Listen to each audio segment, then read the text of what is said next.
Thank you Lord, thank you Lord, thank you Lord. எங்களை காண்பவரே உமக்கு நன்றி சொல்லுகிறோம்.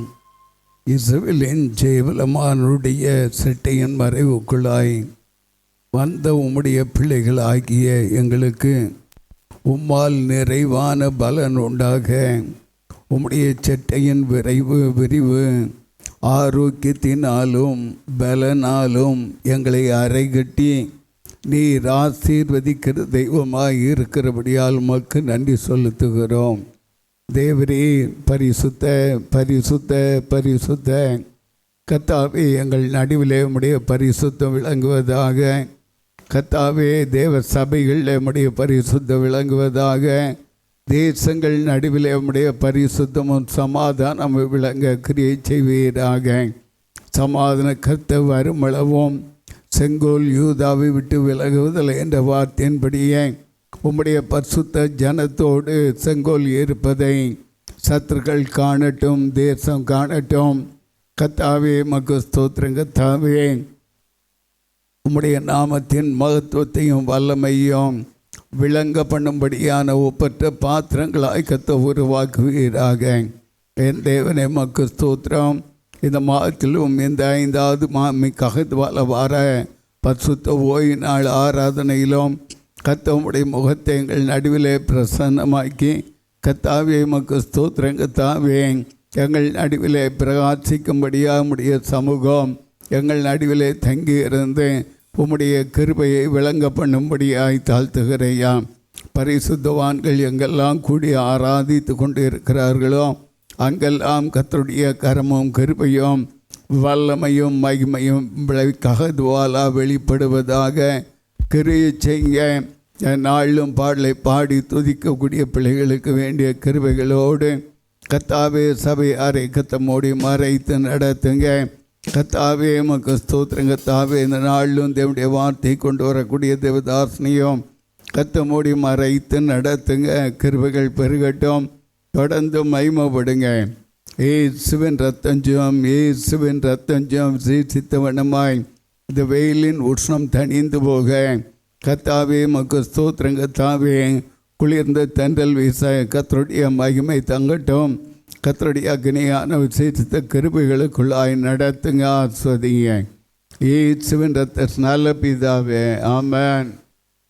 என்னை ஜீவ பலியாய் ஒப்புவித்தேன், ஏற்றுக் கொள்ளும் இயேசுவே.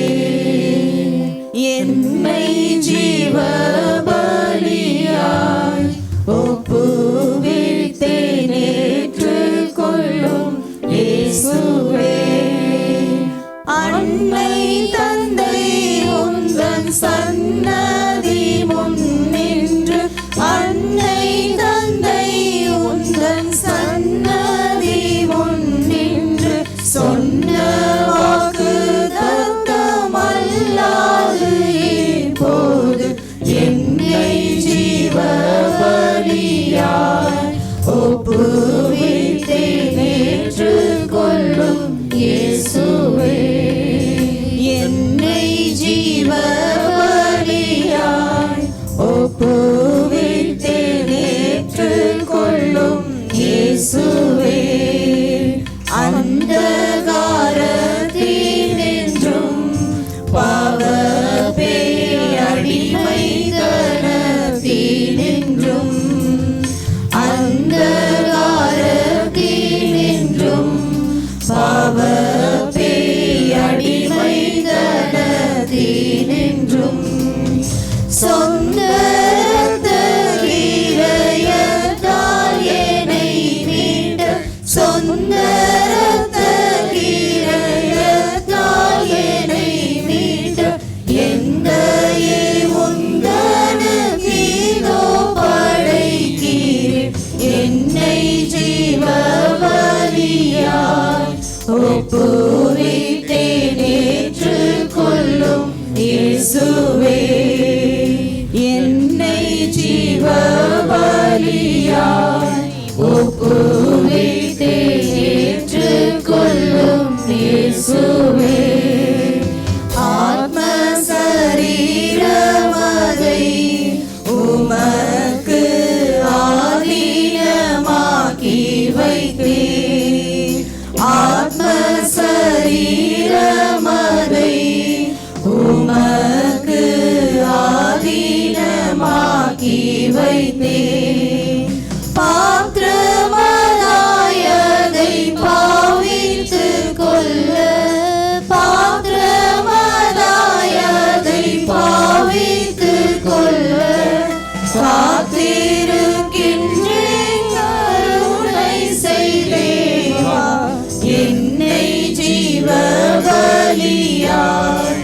ஒப்புவித்தேன் ஏற்றுக்கொள்ளும் இயேசுவே.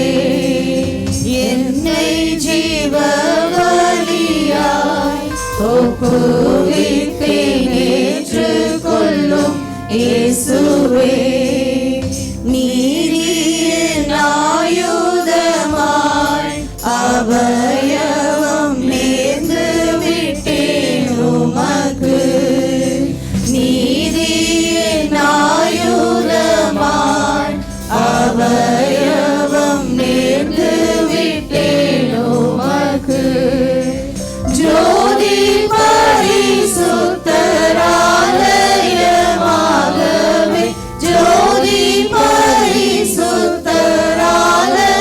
பரிசுத்தராலயமாகவே சொந்தமாய் தந்தேன் என்றன் சரீரத்தை. என்னை ஜீவ பலியாய் ஒப்புவித்தேன் ஏற்றுக்கொள்ளும் இயேசுவே. என்னை ஜீவ பலியாய் ஒப்புவித்தேன் ஏற்றுக்கொள்ளும் இயேசுவே. ஆத்ம சரீரமதை உமக்கு ஆதீனமாக்கி வைத்தேன். ஆத்ம சரீரமதை உமக்கு ஆதீனமாக்கி வைத்தேன். பாத்திரமதாயதை பாவித்து கொள்ள பாத்திரமதாயதை பாவித்து கொள்ள காத்திருக்கின்றேன் கருணை செய்தேவா. என்னை ஜீவ பலியாய் ஒப்புவித்தேன் ஏற்றுக்கொள்ளும் இயேசுவே. என்னை ஜீவ பலியாய் ஒப்புவித்தேன் ஏற்றுக்கொள்ளும் இயேசுவே. நீதியின் ஆயுதமாய் அவயவம் நேர்ந்து விட்டேன் உமக்கு. நீதியின் ஆயுதமாய் அவயவம் நேர்ந்து விட்டேன் உமக்கு. ஜோதி பரிசுத்தராலயமாகவே ஜோதி பரிசுத்தராலயமாகவே சொந்தமாய் தந்தேன் என்றன் சரீரத்தை. என்னை ஜீவ பலியாய் ஒப்புவித்தேன் ஏற்றுக்கொள்ளும் இயேசுவே. என்னை ஜீவ பலியாய் ஒப்புவித்தேன் ஏற்றுக்கொள்ளும் இயேசுவே. அன்னை தந்தை உந்தன் சன்னதி முன் நின்று அன்னை தந்தை உந்தன் சன்னதி முன் நின்று சொன்ன வாக்கு தத்தமல்லாது இப்போது என்னை ஜீவ பலியாய் ஒப்புவித்தேன் ஏற்றுக்கொள்ளும் இயேசுவே. என்னை ஜீவ பலியாய் ஒப்புவித்தேன் ஏற்றுக்கொள்ளும் இயேசுவே. இயேசுவின் அன்பை விட்டு பிரிப்பவன் யார்? கிறிஸ்தேசுவின் அன்பை விட்டு பிரிப்பவன் யார்? இயேசுவின் அன்பை விட்டு பிரிப்பவன் யார்? கிறிஸ்தேசுவின் அன்பை விட்டு பிரிப்பவன் யார்? பசியோ துன்பமோ துஷ்ட துர்குணமோ வியாகுலமோ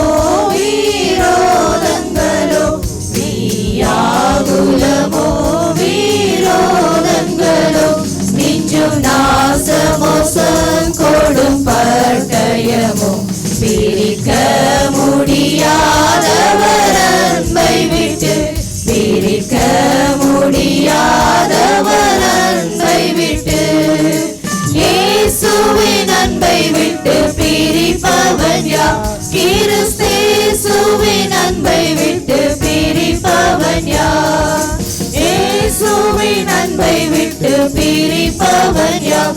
கிறிஸ்தேசுவின் அன்பை விட்டு பிரிப்பவன் யார்?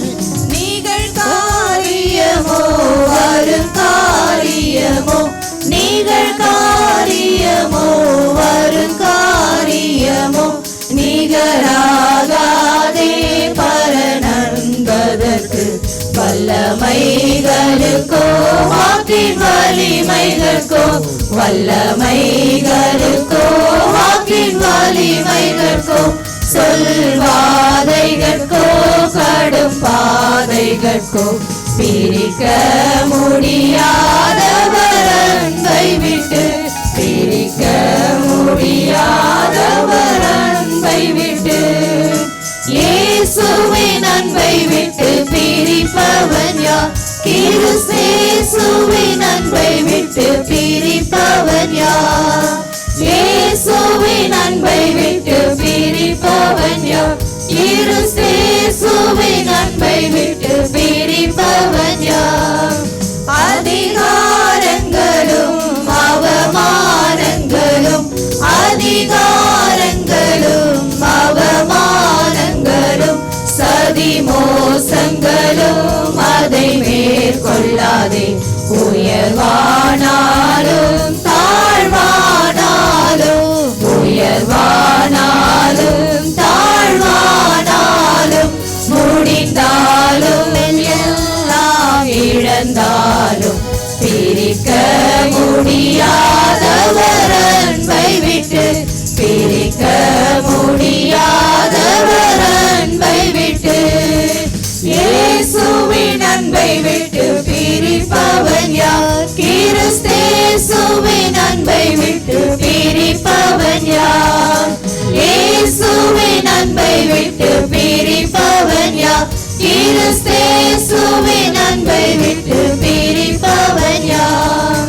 பார்வோனின் சேனை பின் நின்றாலும், பார்வோனின் சேனை பின் நின்றாலும், பயங்கர சமுத்திரம் முன் நின்றாலும், பிரகாசமானவர் திருவிளக்கம், பிரகாசமானவர் திருவிளக்கம், பாதம் சேரும் வரை என்னை நடத்திடுமே.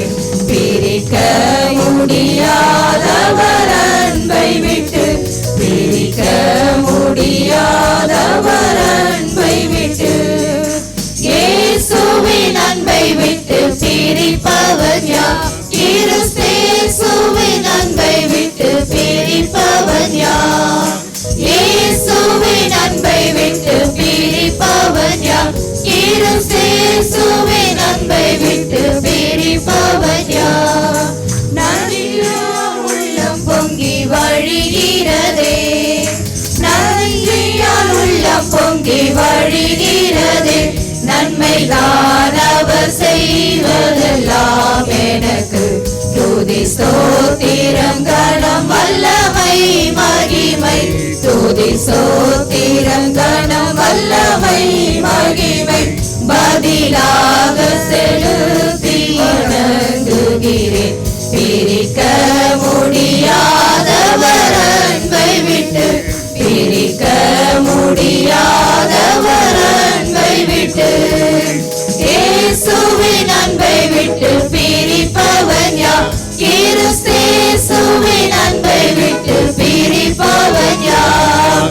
இயேசுவின் அன்பை விட்டு பிரிப்பவன் யார்? கிறிஸ்தேசுவின் அன்பை விட்டு பிரிப்பவன் யார்? அதிகாரங்களும் அவமானங்களும், அதிகாரங்களும் அவமானங்களும், சதி மோசங்களும் அதை மேற்கொள்ளாதே. உயர்வானாலும் தாழ்வானாலும், உயர்வானாலும் தாழ்வானாலும், முடிந்தாலும் எல்லாம் இழந்தாலும், பிரிக்க முடியாதவர் அன்பை விட்டு, பிரிக்க முடியாதவர் அன்பை விட்டு, இயேசுவின் அன்பை விட்டு பிரிப்பவன் யார்?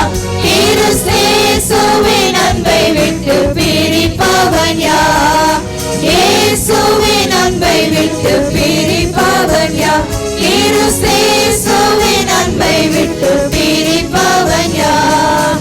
பார்வோனின் சேனை பின்னென்றாலும், பார்வோனின் சேனை பின்னென்றாலும், பயங்கர சமுத்திரம் முன்னென்றாலும், பிரகாசமானவர் திருவிளக்காம், பிரகாசமானவர் திருவிளக்காம். பாதம் சேரும் வரை என்னை நடத்திடுமே, பிரிக்க முடியாதவர் அன்பை விட்டு, பிரிக்க முடியாதவர் அன்பை விட்டு. இயேசுவின் அன்பை விட்டு பிரிப்பவன் யார்? கிறிஸ்தேசுவின் அன்பை விட்டு பிரிப்பவன் யார்? இயேசுவின் அன்பை விட்டு பிரிப்பவன் யார்? கிறிஸ்தேசுவின் அன்பை விட்டு பிரிப்பவன் யார்? நன்றியால் உள்ளம் பொங்கி வழிகிறதே, நன்றியால் உள்ளம் பொங்கி வழிகிறதே. நன்மை தான் அவர் செய்வதெல்லாம் எனக்கு துதி ஸ்தோத்திரம் கனம் வல்லமை மகிமை, துதி ஸ்தோத்திரம் கனம் வல்லமை மகிமை. பதிலாக செலுத்தி வணங்குகிறேன், பிரிக்க முடியாதவர் அன்பை விட்டு, பிரிக்க முடியாதவர் அன்பை விட்டு. இயேசுவின் அன்பை விட்டு பிரிப்பவன் யார்? கிறிஸ்தேசுவின் அன்பை விட்டு பிரிப்பவன் யார்? இயேசுவின் அன்பை விட்டு பிரிப்பவன் யார்? கிறிஸ்தேசுவின் அன்பை விட்டு பிரிப்பவன் யார்? பசியோ துன்பமோ துஷ்ட துர்குணமோ வியாகுலமோ விரோதங்களோ, வியாகுலமோ விரோதங்களோ, மிஞ்சு நாசமோசம் கொடும் பட்டயமோ, பிரிக்க முடியாதவர் அன்பை விட்டு, பிரிக்க முடியாதவர் அன்பை விட்டு. இயேசுவின் அன்பை விட்டு பிரிப்பவன் யார்? கிறிஸ்தேசுவின் அன்பை விட்டு பிரிப்பவன் யார்? இயேசுவின் அன்பை விட்டு பிரிப்பவன் யார்? கிறிஸ்தேசுவின் அன்பை விட்டு பிரிப்பவன் யார்? இயேசுவின் அன்பை விட்டு பிரிப்பவன் யார்? கிறிஸ்தேசுவின் அன்பை விட்டு பிரிப்பவன் யார்? இயேசுவின் அன்பை விட்டு பிரிப்பவன் யார்? கிறிஸ்தேசுவின் அன்பை விட்டு பிரிப்பவன் யார்? நன்றியால் உள்ளம் பொங்கி வழிகிறதே, நன்றியால் உள்ளம் பொங்கி வழிகிறதே. நன்மை தான் அவர் செய்வதெல்லாம் எனக்கு துதி ஸ்தோத்திரம் கனம் வல்லமை மகிமை, துதி ஸ்தோத்திரம் கனம் வல்லமை மகிமை. பதிலாக செலுத்தி வணங்குகிறேன், பிரிக்க முடியாதவர் அன்பை விட்டு, பிரிக்க முடியாதவர் அன்பை விட்டு. இயேசுவின் அன்பை விட்டு பிரிப்பவன் யார்? கிறிஸ்தேசுவின் அன்பை விட்டு பிரிப்பவன் யார்? இயேசுவின் அன்பை விட்டு பிரிப்பவன் யார்? கிறிஸ்தேசுவின் அன்பை விட்டு பிரிப்பவன் யார்? மனுஷரின் மத்தியில் தேவாதி தேவனே வாசம் செய்கிறாரே, இதோ மனுஷரின் மத்தியில் தேவாதி தேவனே வாசம் செய்கிறாரே. தேவன் தாம்பரிக்கும் சலமே, தம் ஜனத்தாரின் மத்தியிலாம். தேவன் தாம்பரிக்கும் சலமே, தம் ஜனத்தாரின் மத்தியிலாம். தேவன் தாம் அவர்கள் தேவனாயிருந்தே கண்ணீர் யாவையும் துடைக்கிறாரே. அவர்கள் தேவனாயிருந்தே கண்ணீர் யாவையும் துடைக்கிறாரே. இதோ மனுஷரின் மத்தியில் தேவாதி தேவனே வாசம் செய்கிறாரே. தேவ ஆலயமும் அவரே, தூய ஒளி விளக்கும் அவரே. தேவ ஆலயமும் அவரே, தூய ஒளி விளக்கும் அவரே. ஜீவனாலே தம் ஜனங்களில் தாகம் தீர்க்கும் சுத்த ஜீவநதியும் அவரே. ஜீவனாலே தம் ஜனங்களில் தாகம் தீர்க்கும் சுத்த ஜீவநதியும் அவரே. இதோ மனுஷரின் மத்தியில் தேவாதி தேவனே வாசம் செய்கிறாரே. மகிமை நிறை பூரணமே, மகா பரிசுத்த ஸ்தலம் அதுவே. மகிமை நிறை பூரணமே, மகா பரிசுத்த ஸ்தலம் அதுவே. என்றும் துதியுடனே அதன் வாசல் உள்ளே எங்கள் பாதங்கள் நிற்கிறதே. என்றும் துதியுடனே அதன் வாசல் உள்ளே எங்கள் பாதங்கள் நிற்கிறதே. இதோ மனுஷரின் மத்தியில் தேவாதி தேவனே வாசம் செய்கிறாரே. சீயோன் உன் வாசல்களை ஜீவதேவனை நேசிக்கிறார். சீயோன் உன் வாசல்களை ஜீவதேவனை நேசிக்கிறார். சீர்மிகுந்திடுமே சுவிசேஷதனை கூறி உயர்த்திடுவோம் உம்மையே. சீர்மிகுந்திடுமே சுவிசேஷதனை கூறி உயர்த்திடுவோம் உம்மையே. இதோ மனுஷரின் மத்தியில் தேவாதி தேவனே வாசம் செய்கிறாரே. முன்னோடியாம் நேசுபரன் மூலைக்கல்லாகி சீயோனிலே.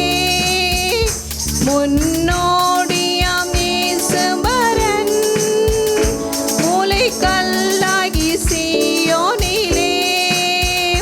வாசம் செய்திடும் உன்னத சிகரமதை வாஞ்சையோடு நாம் நாடிடுவோம்.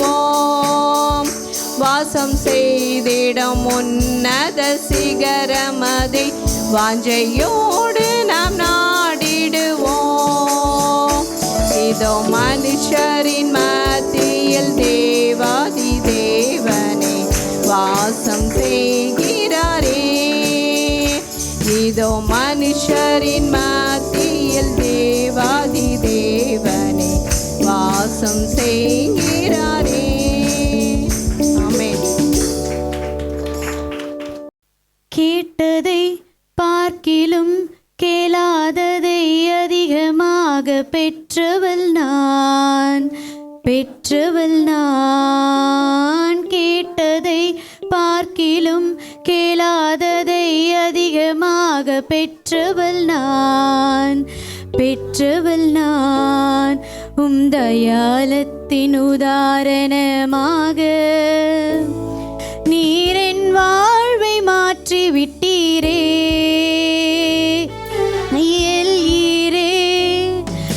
போதுமானவரே, என் தேவையிலும் அதிகமானவரே.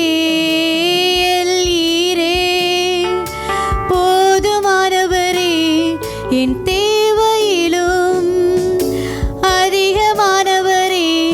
என்னை கையேந்த விடல, என்னை தலை குனியவும் விடல.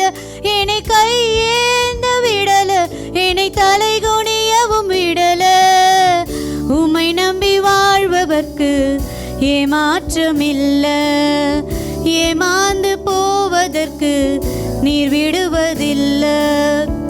உம்மை நம்பி வாழும் எனக்கு ஏமாற்றமில்ல. ஏமாந்து போவதற்கு நீர் விட்டதில்லை. குப்பையில் பிறந்து கிருபையால் அரியணையில் அமர்ந்தவள் நான். குப்பையில் பிறந்து கிருபையாய் அரியணையில் அமர்ந்தவள் நான். உன் கிருபைக்கு உதாரணமாக நீர் என் வாழ்வை மாற்றி விட்டீரே.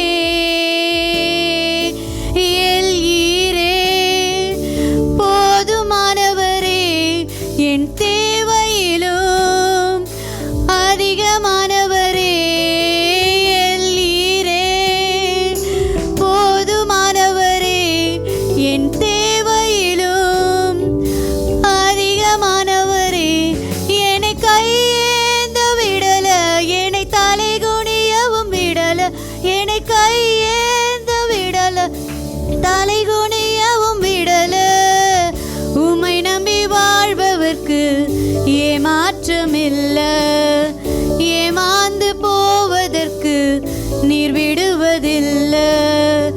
உம்மை நம்பி வாழ்பவர்க்கு ஏமாற்றமில்ல. ஏமாந்து போனதாக சரித்திரமில்ல. என்னை கையேந்த விடல, என்னை தலை குனியவும் விடல. என்னை கையேந்த விடல, என்னை தலை குனியவும் விடல. உம்மை நம்பி வாழ்பவர்க்கு ஏமாற்றமில்ல. ஏமாந்து போவதற்கு நீர் விட்டதில்லை. உம்மை நம்பி வாழ்பவர்க்கு ஏமாற்றமில்ல. ஏமாந்து போவதற்கு நீர் விட்டதில்லை. ஆமென். அருமையான பாச ஜபராஜ் அவர்களுக்கும் தாயார்களுக்கும் சபை மக்கள் யாவருக்கும் என் மனமார்ந்த நன்றியை நான் தெரிவித்துக் கொள்கிறேன். இந்த நேரத்துக்காக நான் ஜெபித்து கொண்டிருக்கையில் என் சிந்தையில் ஆவியானவர் வைக்கப்பட்ட ஒரு வசனத்தை நான் உங்களுக்கு சொல்லிவிட்டு கடந்து செல்ல வாஞ்சிக்கிறேன். போன வாரம் கர்த்தருடைய பெரிதான கிருபையினாலே நான் என் மனைவியும் மேல்பட்ட பாப்பாக்குளம் அது பண்ருட்டியிலே இருக்கிறது. அந்த இடங்களிலே 2 சபையிலே காலையிலையும் மாலையிலும் கர்த்தருடைய ஊழியத்தை நிறைவேற்றிவிட்டு வரும்படியாக கர்த்தர் உதவி செய்தார். இந்த நாளை ஏற்படுத்தி கொடுத்த தேவனுக்கு நான் நன்றி செலுத்துகிறேன்.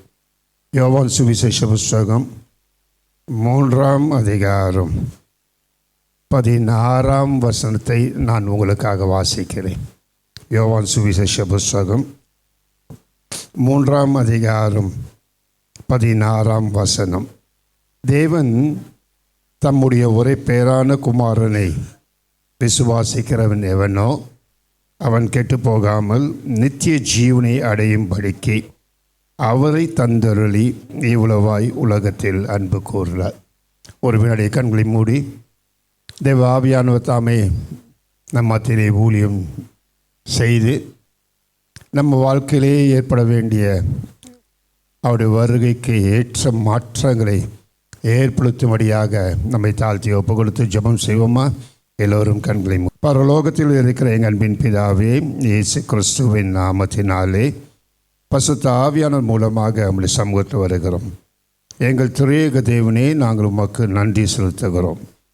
இந்த புதிய ஆண்டின் 3ஆம் மாதத்தின் கடைசி பரிசுத்த ஓய்வு நாள் காலையிலே விதமாக உம்முடைய ஆலயத்தை நாங்கள் கூடி வந்து ஆவியோடும் உண்மையோடும் உம்மை தொழுது கொள்ளும்படியாக இம்மட்டும் எங்களுக்கு நீ அனுகிரகம் செய்தீரே, அதற்காக உமக்கு நன்றி செலுத்துகிறோம். இப்போதும் தன்னை விட்டு எடுப்படாத நல்ல பங்கை தெரிந்து கொண்ட மரியாதை போல உம்முடைய பாதத்திலே நாங்கள் அமர்ந்திருக்கின்றோம். 100க்கு அதிபதி சொல்லுகிற வார்த்தையின்படியே ஒரு வார்த்தை சொல்லும், மரணத்துக்கு எதுவாய் இருக்கிற என் வேலைக்காரன் உயிர்ப்பிக்கப்படுவான். இந்த வார்த்தைப்படியே இந்த நாளிலும் கர்த்தாவை மரணத்தின் காரியங்களிலிருந்து நாங்கள் உயிர்ப்பிக்கப்படத்தக்கதாக ஒரு வார்த்தை எங்கள் மத்தியிலே கடந்து வரும்படியாக ஜெபிக்கிறோம். இடையே செய்யும் அந்த காலத்தின் கிரைகளை நசரேயனாகிய இயேசு கிறிஸ்துவின் நாமத்தில் சபித்து கடிந்து நாங்கள் ஜெயித்து எடுக்கிறோம். இந்த நாளில் உம்முடைய வார்த்தையை பகுத்து போதிக்கத்தக்கதான கிருபை அடினுக்கும் நீர் கட்டளையிட ஜெபிக்கிறேன். பலவீனங்களிலே உம்முடைய பலன் விளங்கட்டும். துதிகன மகிமை எல்லாம் நாங்கள் உமக்கே செலுத்துகிறோம். இயேசு கிறிஸ்துவின் இன்ப நாமத்தை வேண்டுகிறோம் எங்கள் ஜீவனும் நல்ல பிதாவே. இந்த யோவான் சுவிசேஷ புஸ்தகம் 3ஆம் அதிகாரம் 16ஆம் வசனம் நம்ம எல்லாம் அறிந்ததே. யோவான் 3:16 சொன்னால் உனக்கு கிடைக்கும் கரிசோறு என்று அந்த காலத்தில் ரைம் சொல்லுவாங்க. யோவான் 3:16 சொன்னால் உனக்கு கிடைக்கும் கரிசோறுன்னு சொல்லுவாங்க இல்லைங்களா? இது ரொம்ப வேதத்தின் இருதயம் எது என்று சொன்னால் இந்த வசனம் தான். த ஆர்ட் ஆஃப் பைபிள் எது என்று சொன்னால் யோவான் 3:16 தான். யோவான் 3:16 மாத்திரம் இல்லை என்று சொன்னால் நீங்களும் நானும் இவ்விதமாக வந்திருக்கவே மாட்டோம். ஹல்லேலூயா. நல்லா கவனிங்க. ஒரு அற்புதமான வசனம். எத்தனை பேருக்கு இது மனப்பாடமாக தெரியும் என்று நான் கேட்டு கையை தூக்க சொல்லி உங்களை கஷ்டத்துக்குள்ளே படுத்த நான் விரும்பவில்லை. ஹல்லேலூயா.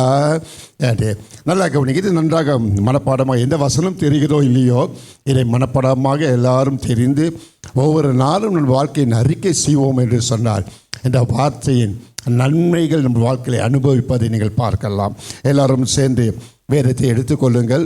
யோவான் 3ஆம் அதிகாரம் 16ஆம் வசனத்துக்கு நேராக உங்கள் கண்களை பதிக்க வைக்கும்படியாக ஜெபிக்கிறேன், வேண்டிக் கொள்ளுகிறேன். இப்போது நீங்கள் என்னோடு கூட சேர்ந்து இந்த வசனத்தை வாசிப்போமா? எல்லோரும் சேர்ந்து வாசிப்போம்.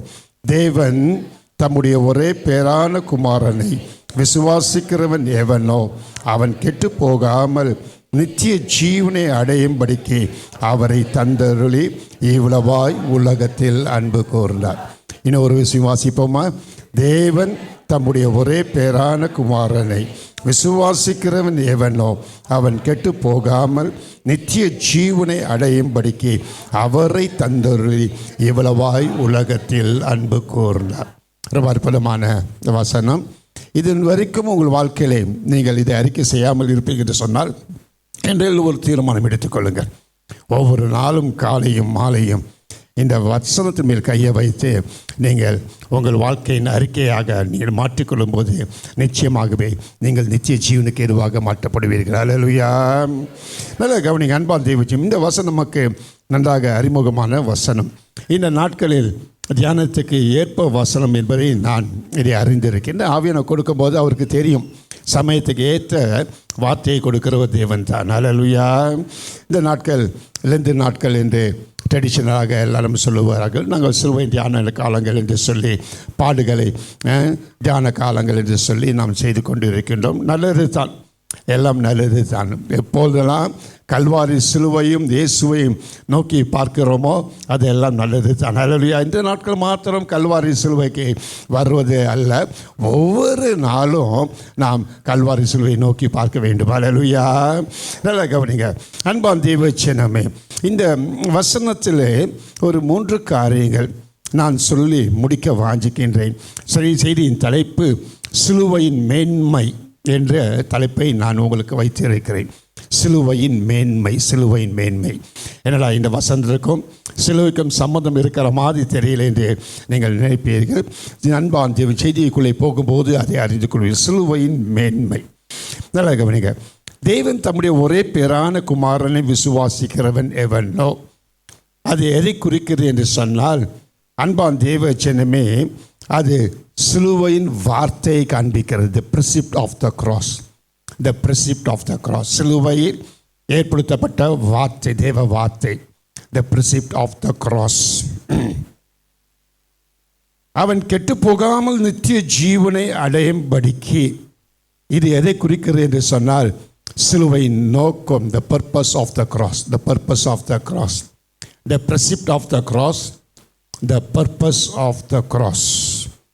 அவரை தந்தருளி இவ்வளவாய் உலகத்தில் அன்பு கூர்ந்தார்.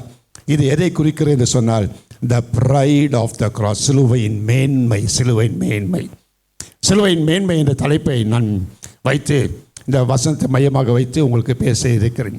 ஏன் சிலுவை மேன்மைக்குரியதாக இருக்கிறது? சிலுவையிலே ஒரு நோக்கம் இருக்கிறது.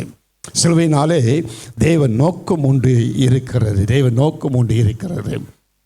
சிலுவையிலே அன்பா தேவனுடைய வார்த்தை இருக்கிறது. வார்த்தை இருக்கிறது. சிலுவையிலே அன்பான் தேவ ஜனமே தேவனுடைய மேன்மை இருக்கிறது. ஹல்லேலூயா, ஹல்லேலூயா. இதை நீங்கள் குறித்து கொள்ளுங்க. 3 குறிப்பு. த pride, the precept of the cross, the purpose of the cross, the pride of the cross. இந்த 3 குறிப்பாக நான் உங்கள் மத்தியிலே பேச இருக்கிறேன். யோவான் 3:16 ஒரு விஷயம் பாருங்க. தேவன் தம்முடைய ஒரே பேரான குமாரனை விசுவாசிக்கிறன் எவனோ அவன் கெட்டு போகாமல் நித்திய ஜீவனை அடையும்படிக்கு. அப்போ இங்கே அன்பார்ந்த ஒருவன் நித்திய ஜீவனை அடையணும்னு சொன்னால் தேவனுடைய வார்த்தை ஒன்று இருக்கிறது. என்ன இருக்கிறது என்று சொன்னால் தம்முடைய ஒரே பேரான குமாரனை விசுவாசிக்க வேண்டும். ஹல்லேலூயா, ஹல்லேலூயா. தான் தேவனுடைய வார்த்தை என்று சொல்கிற தேவனுடைய வார்த்தை. தேவனுடைய வார்த்தை எல்லாவற்றுக்கும் மேலானது. தேவனுடைய வார்த்தை எல்லாவற்றுக்கும் மேலானது. எது மேன்மைக்குரியது, எது மகிமைக்குரியது, எது முதல் தரமானது என்று நீங்கள் என்னை கேட்டால் நான் சொல்லுவேன் தேவனுடைய வார்த்தை தான். ஏன்னா சங்கீதம் 138:2 இவ்விதமாக சொல்லுகிறது. வாசிக்க கேட்போமா?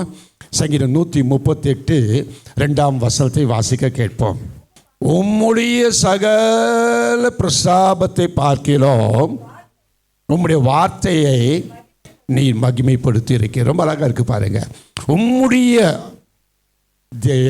என்று சொல்லும்போது என்ன? டிவினிட்டி, பரலோகத்தை, தேவனிடத்தில், தேவனுக்குரிய சகல காரியங்களிலும் எது மகிமைப்படுத்தப்பட்டு இருக்கிறது, எது ஃபோர்மோஸ்ட் என்று சொன்னால் அது தேவனுடைய வார்த்தை. தேவனுடைய வார்த்தை, தேவனுடைய வார்த்தை. எல்லாம் வார்த்தையில் தான் இருக்கிறது. தேவ வார்த்தை தான் அவசியமானது. அப்போ அன்பான் தேவ ஜனமே, இந்த சிலுவை மேன்மைக்குரியதாக மாறுவதற்கு காரணம் என்ன என்று சொன்னால், சிலுவை மகிமைக்குரியதாக மாறுவதற்கு காரணம் என்ன என்று சொன்னால், அங்கே நமக்கு தேவனுடைய வார்த்தை இருக்குது. வார்த்தை இருக்கிறது. இந்த வார்த்தை தான் ஒருவனை அன்பான தேவ ராஜ்யத்துக்குரியவனாக மாற்றிவிடும். வார்த்தை இல்லை என்று சொன்னால் ஒன்றுமே இல்லை. ஆண்டவர் இயேசு கிறிஸ்து தான் வார்த்தையாக இருக்கிறார். ஆதியிலே வார்த்தை இருந்தது. அந்த வார்த்தை தேவனிடத்தில் இருந்தது. அந்த வார்த்தை தேவனாகவே இருந்தது. தேவனாக இருந்தது. அதிலே வார்த்தை இருந்தது. அந்த வார்த்தை தேவனிடத்தில் இருந்தது.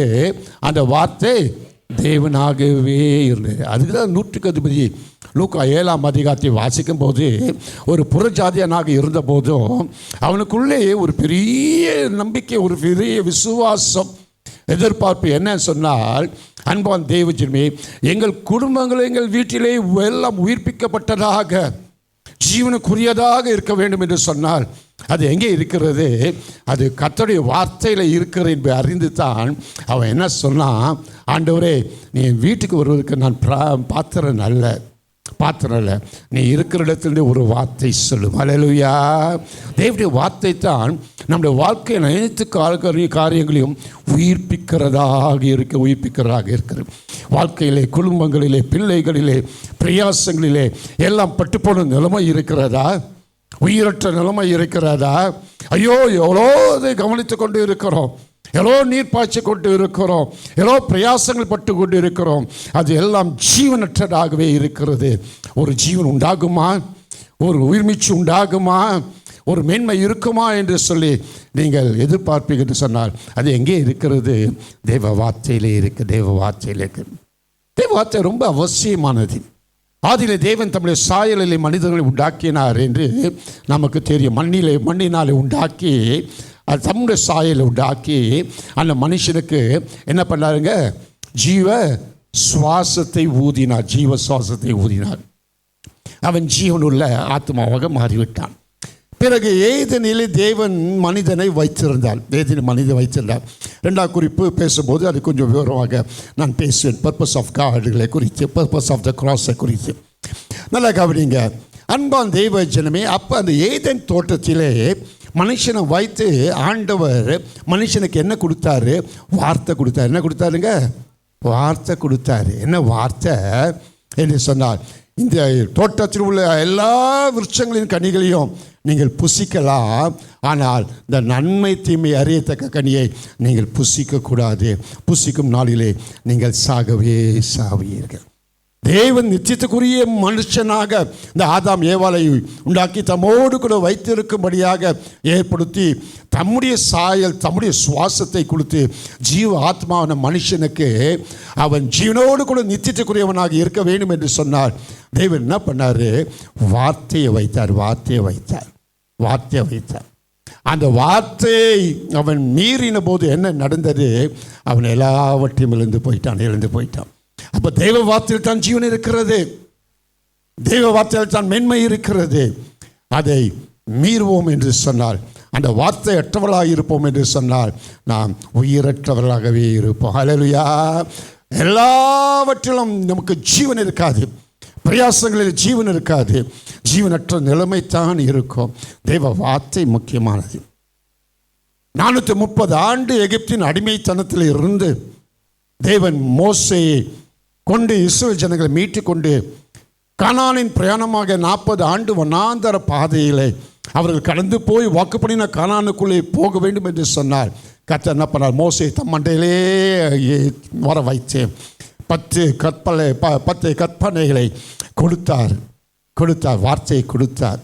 ஏனென்று சொன்னால், இந்த வார்த்தைக்குட்பட்டவர்களாக அவர்கள் கடந்து போனால்தான் கானான் பிரயாணத்திலே அவர்கள் வெற்றியாக கடந்து போவார்கள் என்று சொல்லி, அது பத்தாது என்று சொல்லி நியாயப்பிரமாணங்கள் எல்லாம் கொடுத்தார்.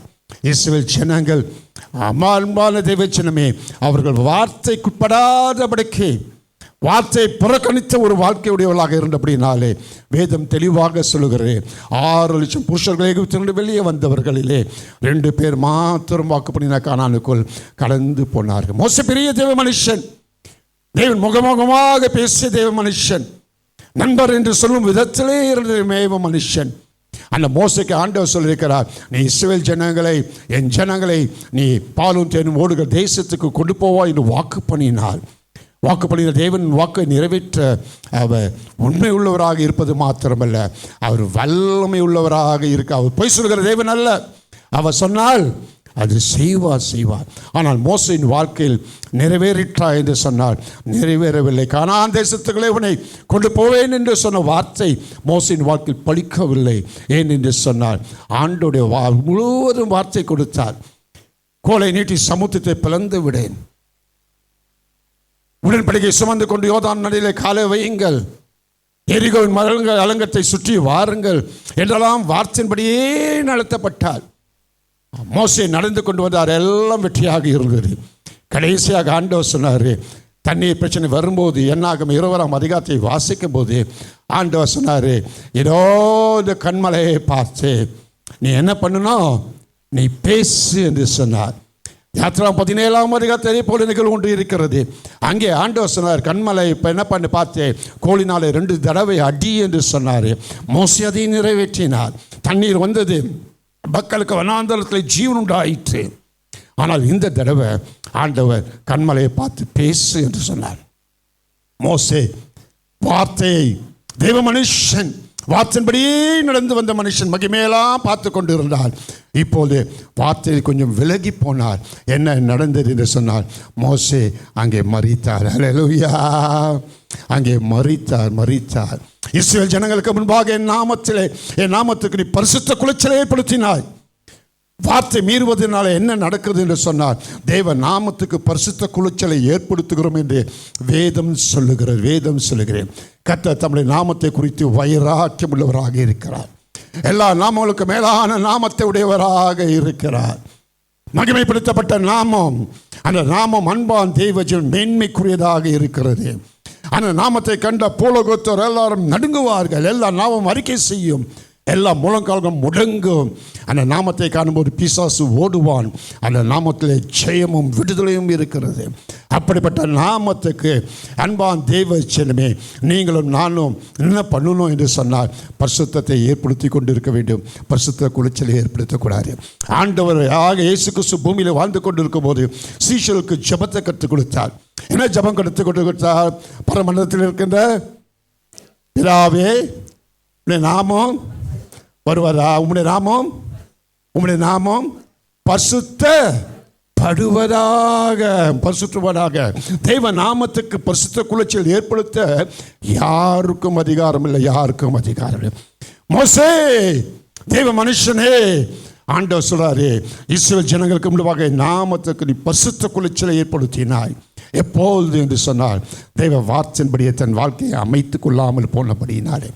சகோதர சகோதரி, சங்கீதக்காரன் தான் சொல்லுகிறான். சங்கீதம் 1 சங்கீதம் 2-3 முதல் வசனங்களை வாசிக்கும் போது, கர்த்தருடைய வேதத்தில் பிரியமாயிருந்து இரவும் பகலும் தியானிக்கிற மனுஷன் பாக்கியவான். வெளிப்படுத்த விசேஷத்தை வேதம் சொல்லுகிறது, இந்த வாசனத்தை வாசிக்கிறவனும் இதை கை கொள்ளுகிறவனோ என்ன பண்ணுகிறான்? பாக்கியவான் என்று சொல்லப்பட்டிருக்கிறது. பாக்கியவான். இதை வாசிக்கணும் ஐயா. யோசுவாவை பார்த்து ஆண்டவர் சொல்றாரு, இந்த நியாயப்பிரமாணம் உன் வாயிலிருந்து பிரியாதிருப்பதாக. நீ புத்திமானாய் நடந்து கொள்ள வேண்டுமா? நீ செய்வதெல்லாம் வாய்க்க வேண்டுமா? என்ன பண்ணணும் என்று சொன்னால் இந்த வார்த்தை நியாயப்பிரமாணத்தின்படியே உன் வாழ்க்கையை அமைத்துக்கொள். அப்ப கல்வாரி சிலுவையிலே ஏற்படுத்தப்பட்ட ஒரு வார்த்தையை மாத்திரம் நான் அன்பான இந்த குறிப்புக்கு சொல்லி அடுத்த குறிப்புக்குள்ளே வேகமாக கடந்து செல்ல வாஞ்சிக்கின்றேன். அப்போஸ்தலர் பவுல் கொலோசியருக்கு எழுதின நிருபம் 1 அதிகாரத்துக்கு நேராக உங்கள் வேதத்தை திருப்பிக் கொள்ளுங்கள். அப்போஸ்தலர் பவுல் கொலோசியருக்கு எழுதின நிருபம் 1 அதிகாரம் 20 வசனத்தை நீங்கள் பாருங்கள். நான் வாசிக்கிறேன். கொலோசியர் 1 அதிகாரம் 20 வசனம். அவர் சிலுவையில் சிந்தின இரத்தத்தினாலே சமாதானத்தை உண்டாக்கி பூலோகத்தில் உள்ளவைகளும் பரலோகத்தில் உள்ளவைகள் யாவையோ அவர் மூலமாக தமக்கு ஒப்புரவாக்கி கொள்ளவும் அவருக்கு பிரியமாயிற்று. தேவனுக்கு பிரியமானதை குறித்து இங்கே இந்த வசனம் சொல்லுகிறது. தேவனுக்கு என்ன பிரியமாயிற்று என்று சொன்னால், பூலோகத்தில் உள்ள நீங்களோ பரலோகத்தில் உள்ள சேனைகள் தேவனோ ஒப்புரவாக்கி கொள்ள ஒன்று சேர, ஹல்லேலூயா, இணைக்கப்பட தேவனுக்கு பிரியம். பிதாவாகிய தேவனுக்கு எது பிரியம்? பூமியில் உள்ளவைகளாகிய நீங்கள், பூமியில் உள்ளவர்களாகிய நாம், பரலோகத்தில் உள்ளவைகளோ ஒன்று சேருவதே தேவனுக்கு பிரியம்.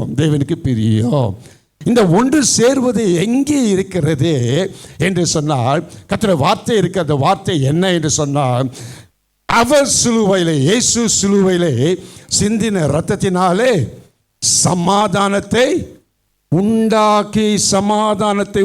நல்ல கவனிங்க, இந்த கால ஒரு வார்த்தை தான் பேச போகிறேன். அன்பான் தேவஜி, அடுத்த குறிப்பில் கடந்து போகும்போது, சிலுவை மென்மைக்குரியதாக இருக்கிறது, மகிமைக்குரியதாக இருக்கிறது. ஏன் மகிமைக்குரியதாக இருக்கிறது? சிலுவையிலே தேவனுடைய வார்த்தை இருக்கிறது. Precept of the Lord on the cross of Calvary. என்ன வார்த்தை? ஒரு வார்த்தை. நிறைய வார்த்தை பேசிக்கொண்டு போகலாம். ஒரு வார்த்தை மாத்திரம் ப்ரொசஸ் பண்ணுகிறேன். இங்கே சமாதானம். எங்கேனாங்க? சமாதானம். சிலுவையின் அன்பான் தேவ இயேசு கிறிஸ்து ஏன் ஜீவனை கொடுத்தா? அநேக காரியங்கள் சொல்லிக்கிட்டு போகலாம். நான் ஒன்றை சொல்கிறேன், நீங்களும் நானும் சமாதானம் உள்ளவர்களாக இருக்கணும். ஹல்லேலூயா. சமாதானம் அவசியம். சமாதானம் பண்ணுகிறவர்கள் பாக்கியவான்கள் என்று வேதம் சொல்கிறது. எபிரேயருக்கு எழுதப்பட்ட நிருபத்தை வாசிக்கும் போது, யாவரோடும் சமாதானமாயிருங்கள் என்று வேதம் சொல்லுகிறது. வேதத்தை ஆராய்ந்து பார்க்கும்போது சமாதானத்தை பற்றி கொள்ளு என்று சொல்லப்படுகிறது. இந்த ஒரு நாளிலாவது சமாதானத்துக்கு ஏற்ற வேலை நீ சிந்தித்தால் நலமாயிருக்கும் என்று ஆண்டவர் சொல்றார். இந்த ஒரு நாளிலாவது, இந்த ஒரு நேரத்திலாவது நீ சமாதானத்துக்கு ஏற்றவில்லை சிந்திப்பாய் என்று சொன்னால் நலமாயிருக்கும். ஏனென்றால் நம்முடைய ஆண்டவராக இயேசு கிறிஸ்து சமாதான பிரபு. அவர் இந்த பூமியிலே உங்களுக்கும் எனக்கும் சமாதானத்தை வைத்து போன. உலகம் தரக்கூட சமாதானம் அல்ல, உலகம் தரக்கூடாது என்னுடைய சமாதானத்தை நான் வைத்து போகிறேன். இந்த பூமியில் வாழ்கின்ற காலங்களிலே நீங்களும் நானும் சமாதானத்துக்கு ஏற்றவர்களா இல்லை என்று சொன்னால், இந்த வேத வசனம் சொல்லுகிறது, நான் அன்பான பரலோகத்துக்குரியவைகளோடு கூட இணைக்கப்பட முடியாது. அல்லேலூயா. பரலோகத்து உள்ளவைகளோடு கூட இந்த புலகத்தில் உள்ள ஒப்புரவாக்கப்பட வேண்டும் என்று சொன்னால், அது தேவனுக்கு பிரியமானதாக இருக்கிறது. அது நடக்க வேண்டும் சொன்னால் எங்கே இருக்கிறது? சமாதானத்தில் இருக்க சமாதானம். அதான் சத்துரு ரொம்ப கிளவர். அவனுக்கு தெரியும் எதில் கையை வைக்கணும்னு சொல்லி. அவன் தந்திரங்கள் அறியாதவைகள் அல்ல, எதிர்த்து நில்லுங்கள் வேதம் சொல்லுகிறது. அவன் சமாதானத்தை கெடுக்கிறவன். அவன் எதை கெடுக்கிறவன்? சமாதானத்தை கெடுக்கிறவன். மனிதர்களை சமாதானத்தோடு கூட இருப்பது அவனுக்கு பிரியமே கிடையாது. அவனுடைய சிஸ்டம் என்ன? நீங்களும் நானும் இந்த மனுக்குலம் சமாதானமற்றவர்களாக இருக்க வேண்டும். அதுதான் அவனுடைய பிரயாசம், அவனுடைய சித்தம், சிந்தனை, அவன் செயல்பாடுகள். அருமையான சகோதர சகோதரியே, தேவனுடைய பிள்ளைகளாக இருக்கிற நீங்களும் நானும் பரலோகத்து கூட இணைக்கப்பட வேண்டும் என்று சொன்னால் தேவ வார்த்தைக்குப்பட்டவர்களாக இருக்க வேண்டும். இந்த காலம் என்ன வார்த்தை? சமாதானம், சமாதானம், சமாதானம். சமாதானத்தோடு கூட இருக்கிறோமா? கொஞ்சம் யோசித்து பார்க்கணும். அன்பான் தெய்வ ஜனமே, நான் பார்த்த வரைக்கும் இந்த புறஜாதி மக்கள், மற்ற மதஸ்தனர் இதை பார்க்கும்போது கொஞ்சம் சமாதானமாக இருக்கிற மாதிரி தெரியுது. சமாதானக்கேடு எங்கே இருக்குதுன்னா இந்த கிறிஸ்தவர்கள் மத்தியில் தான் இருக்குது. அதுவும் கிறிஸ்தவர்கள் மத்தியில் எங்கே அதிகமாக இருக்குதுன்னா இந்த ஆவிக்குரிய சபை என்று பெந்தகோசு மக்கள் சொல்கிறாங்களே, நான் பெந்தகோசு இல்லை. அல்லேலூயா. அன்பான் தெய்வச்சனமே, பெந்தகோசு கூட்டத்தில் தான் இந்த சமாதானக்கேடே இருக்கிறது. அதுவும் பிரச்சனை பார்த்தீங்கன்னா இந்த குடும்பத்துக்குள்ளே இருக்குது பாருங்க. கணவர் மணிக்குள்ளே சமாதானம் இருக்கிறதா? பெற்றோர்கள் பிள்ளைக்குள்ளே சமாதானம் இருக்கிறாரா? எங்கே பார்த்தாலும் சமாதான கேடு. அநேகங்களிடத்தில் ஜபத்துக்கு வருவார்கள், சொல்லுறாங்க, ஐயா சமாதானம் இல்லையா, சமாதானம் இல்லை. சமாதானத்துக்கு எங்கே போக முடியும்? சமாதானம் கர்த்தருடைய வார்த்தை சொல்லுகிறது. அன்பான கல்வாரி சிலுவையிலே சமாதானத்தை ஏற்படுத்தி வைத்திருக்கிறார். சமாதானம். அப்போ சமாதானத்தை கிடைக்கின்ற ஒரு 3 காரியத்தை நான் அந்த முதல் குறிப்பில் குறிப்பாக சொல்லி அடுத்த குறிப்புக்குள்ளே வேகமாக கடந்து செலவாச்சு. ஏற்ற நேரத்தில் நான் முடித்துடுவேன். பாஸ்டர் ஜெபராஜ் ரொம்ப நேசிக்கிற பாஸ்டர், ரொம்ப நல்ல பாஸ்டர். அவர் மைக்கை கொடுக்கும்போது அவர் எனக்கு எந்த கண்டிஷனும் போட மாட்டார். கிளாக்கு பாருங்கள், என்னமோ ஒரு மாதிரி வச்சுருக்கேன், எனக்கு இந்த கிளாக்கே புரியல, டைமே புரியல. அல்லேலூயா. 10:41 ஆகுது. சரி, எந்த 5 நிமிஷம் ஸ்லோவாக ஓடுது. தரோம். நான் ஏற்ற நேரத்தில் முடிப்பேன். எத்தனை மணிக்கு முடிக்கணும்? சாயங்காலம் 5 மணிக்கு முடிச்சா போதுமா? சரி, ஓகே. நல்லா கவனிங்க. எங்களுக்கு வயிறு இல்லை, பசியும் வர மாட்டேங்குது, சாப்பிடவும் தோன்ற மாட்டேங்குது இல்லைங்க. அதனால் எங்களை பற்றி பிரச்சனை இல்லை. நீங்கள் வயிறெல்லாம் வச்சுருந்தா கொஞ்சம் மூட்டை கட்டி வைங்க, நான் ஏற்ற நேரத்தில் முடிச்சிடுவேன். நல்லா கவனிங்க, ரொம்ப நேரம் பேச மாட்டேன். நல்லா கவனிங்க. அந்த சமாதானம் கிடைக்கின்ற ஒரு 3 முக்கியமான காரியங்கள். நீங்கள் ஆதியா 13ஆம் அதிகாரத்தை பார்க்கும்போது அங்கே ஆபிரகாம் என்ற மனுஷனை தேவன் தெரிந்து கொண்டார்.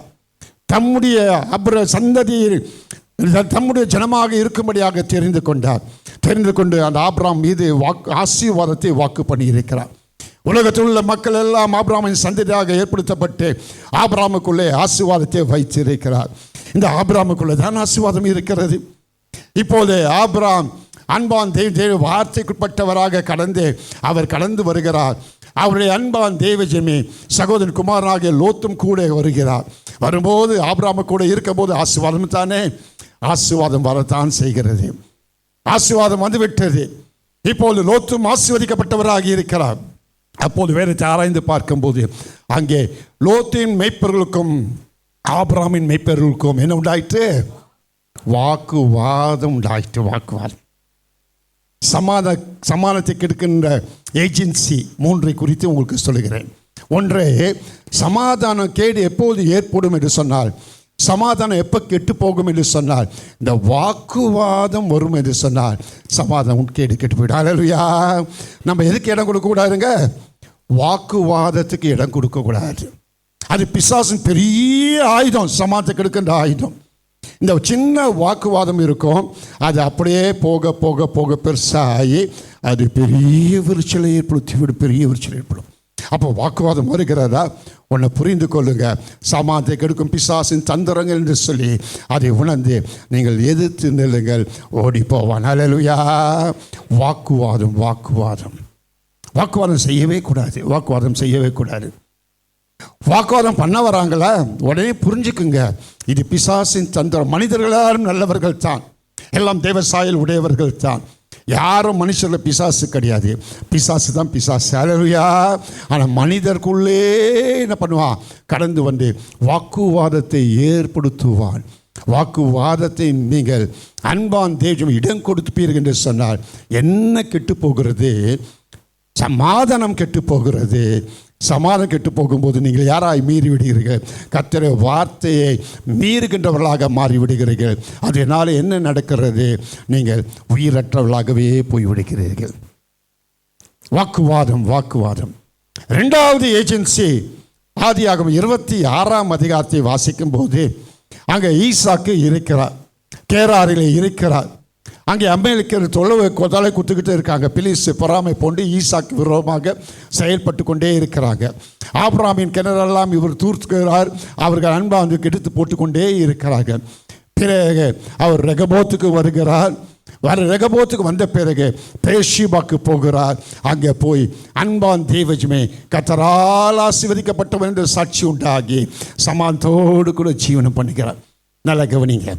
இப்போது ஈசாக்கு சமாதானத்தோடு கூட இருக்கிறார். ஆதியாகமம் 26ஆம் அதிகாரத்தை வீட்டு வாசித்து பாருங்க. இப்போது அவருக்கு கேடு உண்டாக்குகின்ற சத்துருக்கள் ஈசாக்கை நோக்கி வருகிறார்கள். எதற்காக வருகிறார்கள்? சமாதானத்துக்குரியவராக அவர் இருக்கிறார் ஐயா.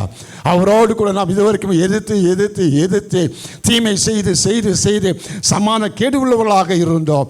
எனவே அவரோடு கூட போய் நாம் உடன்படிக்கை செய்து கொள்வோம் என்று சொன்னால் நாமும் சமாதானத்துக்குரியவர்களாக மாறிவிடுவோம் என்று சொல்லி இந்த சத்துருக்கள் எல்லாம் ஈசாக்கிட்ட வராங்க. ஈசாக்கு சொல்றாரு, எனக்கு கேடு செய்து தீமை செய்து என்னை துரத்தி விட்டீர்களே, ஏன் வருகிறீர்கள்? அப்போது அவர் சொல்றாங்க, நீ கர்த்தரால் ஆசீர்வதிக்கப்பட்டவன், நீ கர்த்தரால் ஆசீர்வதி, உங்கள்கிட்ட சமாதானம் இருக்கிறதையா, நீ சமாதானத்துக்குரியவர். அப்போ நல்ல கவனிங்க, என்ன குறிப்பு என்று சொன்னால் சமாதான கேடு எங்கே ஏற்படுகிறது என்று சொன்னால் தீமைக்கு எதிர்த்து நிற்கும் போது. அல்லேலூயா.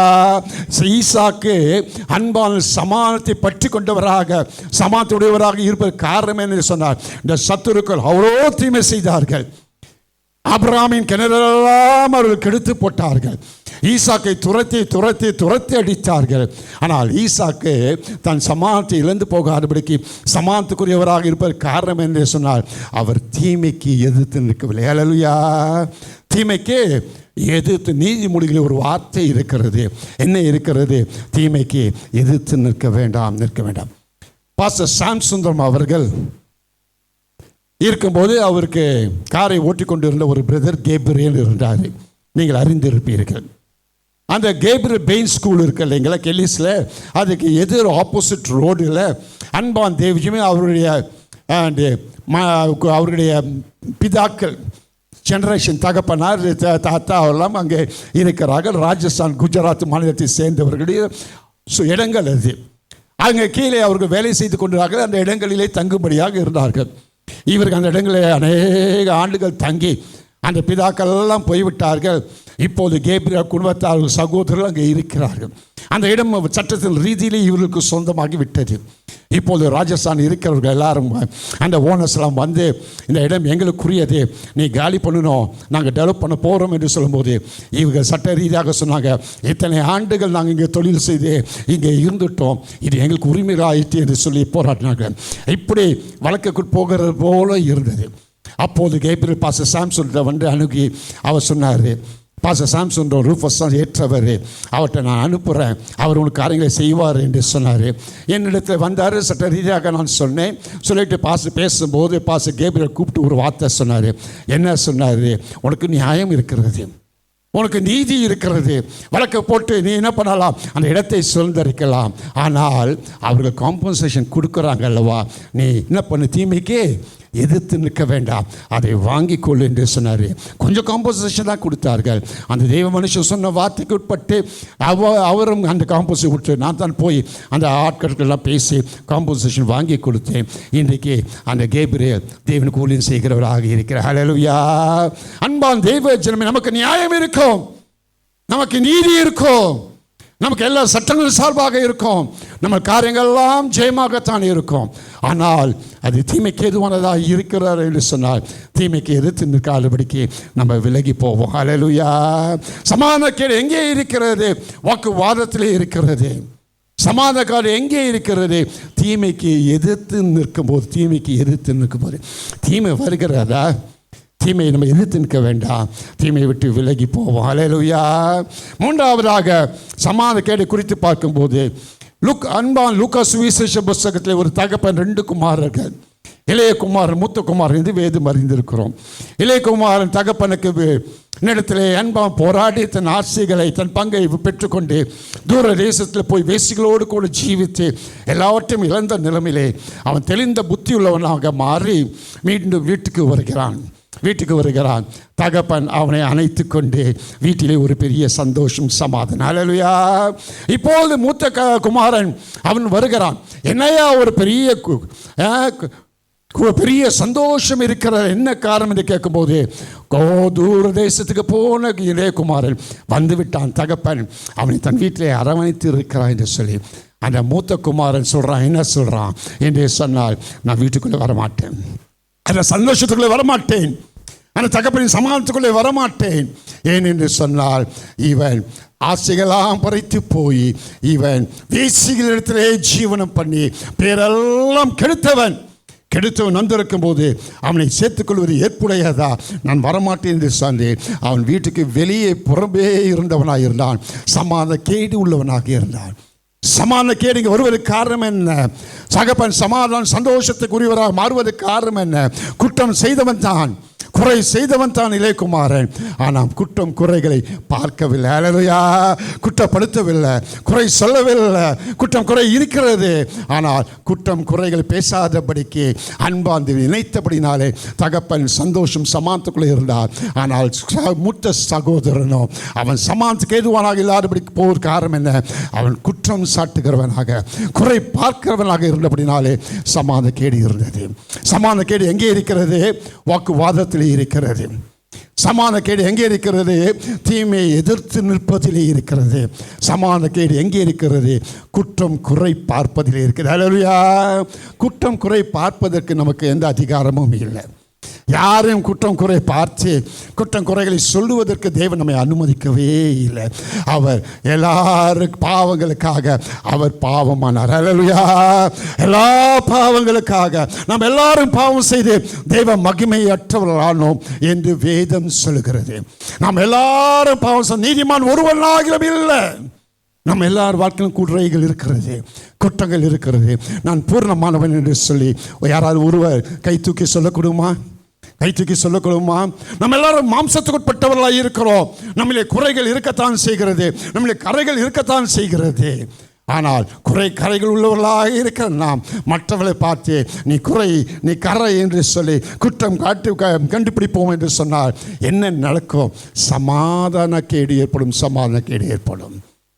அருமையான சகோதர சகோதரி, ஆண்டவராக இயேசு கிறிஸ்து சிலுவை மகிமைக்குரியது, மேன்மைக்குரியது. ஏன் என்று சொன்னால் தேவனுடைய வார்த்தைக்கு உட்பட்ட சிலுவை. ஹல்லேலூயா. The precept of the cross. 2 யோவான் சுவிசேஷ புஸ்தகம், நான் குறித்த நேரத்தில் வேகமாக முடிக்கிறேன். யோவான் சுவிசேஷ புஸ்தகம் 3ஆம் அதிகாரத்துக்கு நேராக மீண்டும் உங்கள் வேதத்தை திருப்பிக் கொள்ளுங்கள். யோவான் சுவிசேஷ புஸ்தகம் 3ஆம் அதிகாரம் 16ஆம் வசனத்தை பாருங்க. தேவன் தம்முடைய ஒரே பேரான குமாரன் விசுவாசிக்கிறவன் எவனோ அவன் கெட்டு போகாமல் நித்திய ஜீவனை அடையும்படிக்கு, அவன் கெட்டு போகாமல் நித்திய ஜீவனை அடையும்படிக்கு. இது எதை குறிக்கிறது? இதுதான் சிலுவையின் நோக்கம். ஹல்லேலூயா. சிலுவையின் வார்த்தை நீங்கள் நானும் சமாதானமான வாழ்க்கை இருக்கணும். சிலுவையின் நோக்கம் என்ன? நீங்களும் நானும் நித்திய ஜீவனை பெற்றுக்கொள்ளணும். எதற்காக சிலுவை என்று சொன்னால் ஒரே ஒரு நோக்கம், நித்திய ஜீவனை இழந்த நீங்களும் நானும் நித்திய ஜீவனுக்குரியவர்களாக மாறணும். ஏது நிலை தேவன் மனிதனை உண்டாக்கி தம்முடைய சுவாசத்தை ஊதி அன்பான் தேவன் நித்தியத்துக்குரியவனாக வைத்தார்.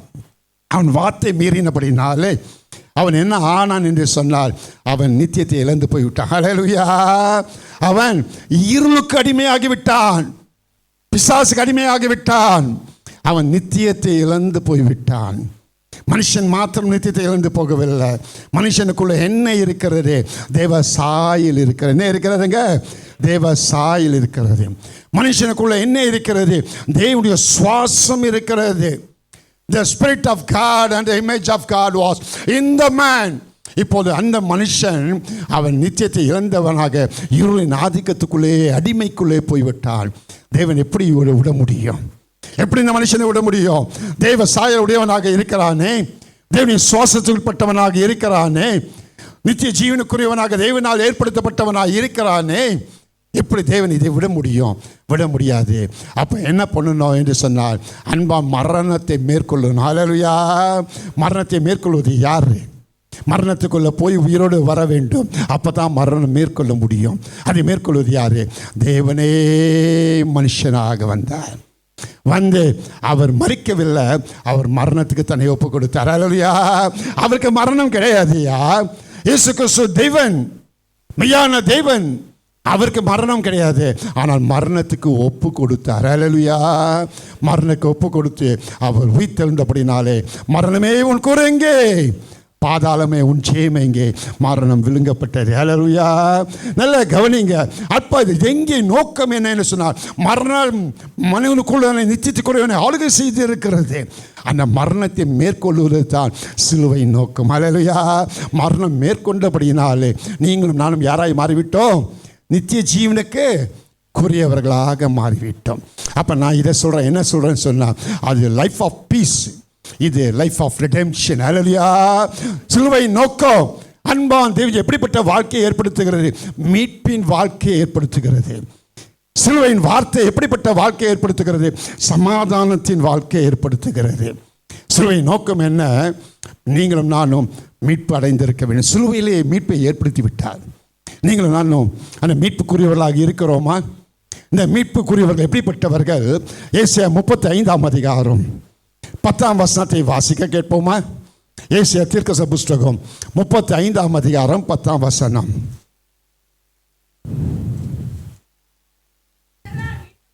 கர்த்தரால் மீட்கப்பட்டவர்கள் ஆனந்த களிப்புடனே பாடி சீயோனுக்கு வருவார்கள். நித்திய மகிழ்ச்சி அவர்கள் தலைமையில் இருக்கும்.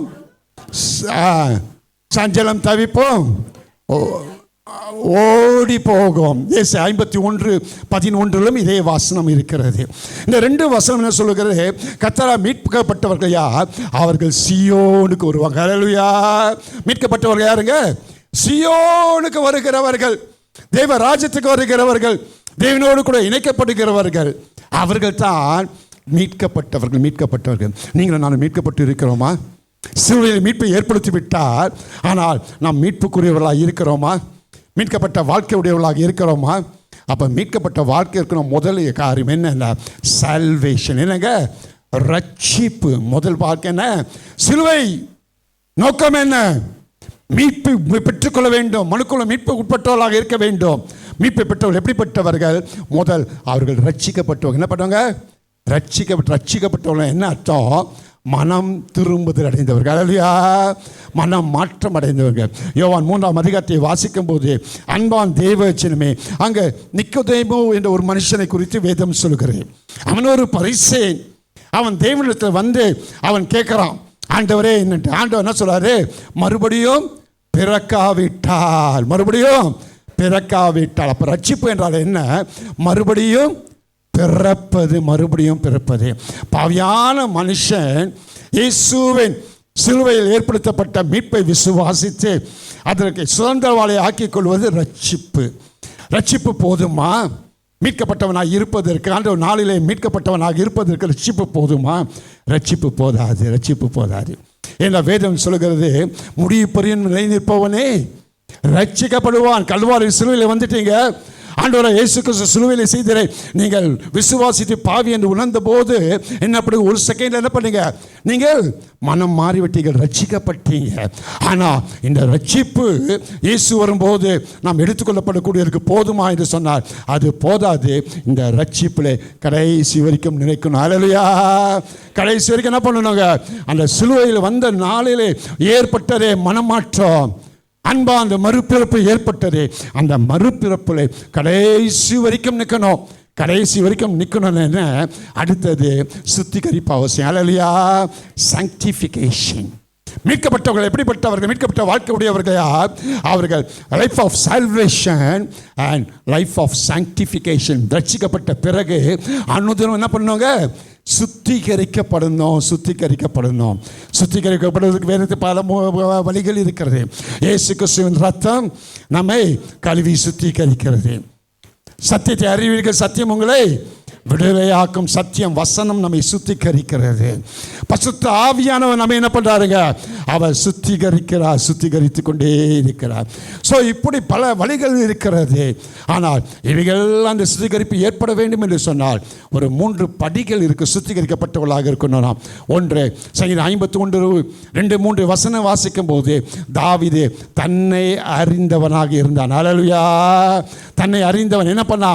என் அக்கிரமங்கள் எனக்கு முன்பாக இருக்கிறது, நான் பாவம் செய்திருக்கிறேன் என்று தன்னை அறிகிற அறிவு. சுத்திகரிக்கப்படுகிறவர்கள் எப்படிப்பட்டவர்கள்? சுத்திகரிப்பின் அனுபவத்தில் உள்ளவர்கள் எப்படிப்பட்டவர்கள்? தன்னை அறிகிற அறிவை உடையவர்கள். அதான் பவுல் சொல்றாரு, கொரிந்தியருக்கு எழுதப்பட்ட நிருபத்தை வாசிக்கும் போது, தன்னை தான் நிதானித்து அறிகிறவன் அவன் நியாயம் தீர்க்கப்படுவதில்லை. அப்ப சுத்திகரிப்பின் வாழ்க்கை எங்கே இருக்கிறது? என்னை அறிகிற அறிவு. நான் யார் அறிந்திருக்கணும்? மற்றவன் பார்த்து இவன் பொய் சொல்லிட்டான், இவன் சண்டை போடுறான், இவன் திருடுறான் என்றெல்லாம் சொல்லுவதற்கு அவசியம் இல்லை. எனக்கு தெரியும். என்னை அறிகிற அறிவு. 2வது, யோசிப்பை வாசிக்கும் போது ஆதியாகமம் 39:9 தேவனை அறிகிற அறிவு. என்ன அறிவுங்க? தேவன் எப்படிப்பட்டவர்? அவர் கரைத்திரை பிழை ஒன்றும் இல்லாதவர். கரைத்திரை பிழை ஒன்றும் இல்லாத என்று சொல்லப்படுகிறது. 1 யோவான் 3 நீங்கள் வாசிக்கும் போது 5-6 வசனங்களை வாசிக்கும் போது பாவம் செய்கிறவர்கள் தேவனை அறியார்கள். அல்லேலூயா. தேவன் பாவமற்றவராக இருக்கிறார். பாவத்துக்குட்பட்டவர்கள் தேவனை அறியார்கள் என்று சொல்லப்படுகிறது. அப்போ பான்பாந்த சுத்திகரிப்பின் வாழ்க்கை என்னை அறிகிற அறிவிலே இருக்கிறது. சுத்திகரிப்பின் வாழ்க்கை என் தேவனை அறிகிற அறிவிலே இருக்கிறது. தானியேல் 3:8 வாசிக்கும் போது அங்கே சுத்திகரிப்பு எங்கே இருக்கிறது? சூழ்நிலைகளை அறிகிற அறிவு. அல்லேலூயா. ராஜாவின் போஜனம் தன்னை தீட்டுப்படுத்தி விடுகிறது என்று அந்த சூழ்நிலைகளை தானியேலும் கூட்டாளிகளும் அறிந்திருந்தபடினாலே அவர்கள் தீட்டுப்படாதபடிக்கு தங்களை காத்து கொண்டார்கள் என்று வேதம் சொல்கிறது. அப்ப சுத்திகரிப்பு அன்பான் மீட்கப்பட்டவர்கள் யார்? மீட்கப்பட்டவர்கள் ரட்சிக்கப்பட்டவர்கள். மீட்கப்பட்டவர்கள் யார்? ரட்சிக்கப்பட்டவர்கள் மாத்திரமல்ல, அனுதினமும் சுத்திகரித்துக் கொள்ளுகிறவர்கள். எப்படி சுத்திகரித்துக் கொள்ள வேண்டும்? என்னை அறிகிற அறிவுடையவனாக, என் தேவனை அறிகிற அறிவோடு கூட நான் சூழ்நிலை அறிகிற அறிவை உடையவனாக இருப்பேன் என்று சொன்னார். நான் அனுதினமும் சுத்திகரிக்கப்பட்டவனாக இருப்பேன். என் ஆண்டவராக இயேசு கிறிஸ்து வரும்போது நான் வெட்கப்பட்டு போக மாட்டேன். ஹல்லேலூயா. ஹல்லேலூயா. The purpose of the cross என்ன என்று சொன்னால் லைஃப் ஆஃப் ரிடெம்ப்ஷன். நீங்களும் நானும் மீட்கப்பட்டவர்களாக வாழ்வதே சிலுவையின் நோக்கமாக இருக்கிறது. சிலுவையின் வார்த்தை என்ன? நீங்களும் நானும் சமாதானத்தோடு இருக்க வேண்டும் என்பது. கடைசியாக யோவான் சுவிசேஷ புஸ்தகம் 3:16 பாருங்க. தேவன் தம்முடைய ஒரே பேரான குமாரன் விசுவாசிக்கிறேன் எவனோ அவன் கெட்டு போகாமல் நித்திய ஜீவனை அடையும்படிக்கு அவரை தந்தருளி இவ்வளவாய் உலகத்தில் அன்பு கூர்ந்தார். இதை தான் நான் ப்ரைட் ஆஃப் த கிராஸ்ன்னு சொல்கிறேன். என்ன சொல்கிறாங்க? இதை நீங்கள் கலாத்திற்கு எழுதப்பட்ட நிருபம் 6 உங்கள் வேதத்தை திருப்பிக் கொள்ளுங்கள். இன்னும் 2-3 நிமிடத்தில் நான் முடிக்கப் போகிறேன். கலாத்திற்கு எழுதப்பட்ட நிருபம் 6 நேராக உங்கள் வேதத்தை திருப்பிக் கொள்ளுங்கள். இப்போது 14 வசனத்தை பாருங்கள், நான் வாசிக்கிறேன். கலாத்தியர் 6:14 நானோ நம்முடைய கர்த்தராகிய இயேசு கிறிஸ்துவின் சிலுவையை குறித்தே அல்லாமல் வேறு ஒன்றையும் குறித்து மேன்மை பாராட்டாது இருப்பேனாக. அவரால் உலகம் எனக்கு சிலுவையில் அறை உண்டது, நானும் உலகத்திற்கு சிலுவையில் அறை உண்டேன். இங்கே அன்பான் தேவன் சிலுவையின் மேன்மை என்ன என்று சொன்னால், என் தேவன் தம்முடைய அன்பை விளங்க செய்தார். அல்லேலூயா. அவருடைய அன்பை வெளிப்படுத்தினார். எப்படி வெளிப்படுத்தினார்? தம் குமாரனே கொடுத்தார். குமாரன் அன்பை எப்படி வெளிப்படுத்தினார்? தன் ஜீவனே கொடுத்தினார். எனவே தான் சிலுவை மேன்மைக்குரியது. Pride of the cross. What is the pride of the cross? சிலுவை மேன்மைக்குரியது ஏன் என்று சொன்னால், சிலுவையில் தேவனுடைய அன்பு எனக்காக வெளிப்பட்டதையா. நான் தேவ அன்புக்குரியவன் அல்ல, தேவ அன்புக்கு எந்த விதத்திலும் தகுதி அல்லவன் அல்ல. ஆனாலும் தகுதியற்ற எனக்கு தம்முடைய அன்பை வெளிப்படுத்தினார். எப்படி வெளிப்படுத்தினார்? தம்முடைய குமாரனை கொடுத்தேன். குமாரன் எப்படி வெளிப்படுத்தினார்? தம்முடைய ஜீவனை கொடுத்து. அதனாலே பவுல் என்ன சொல்றார் என்று சொன்னார், அன்பான அவரால் உலகம் எனக்கு சிலுவையில் அறையுண்ட. பவுல் சொல்றாரு, சிலுவை நன்மையின்மை என்ன என்று சொன்னார்? சிலுவையிலே நான் என்ன பண்ணிட்டேன்? அறை உண்டப்பட்டேன். அது மாத்திரமில்லாருக்கு நானும் உலகத்தில் சிலுவையில் அறை உண்டு இருக்கிறேன். அல்லேலூயா. அப்போ நல்ல கவனிங்க. இங்கே நீங்கள் கலாத்துக்கு எழுதப்பட்ட நிருபம் 5ஆம் அதிகாரத்துக்கு நேராக உங்கள் வேதத்தை திருப்பிக் கொள்ளுங்கள்.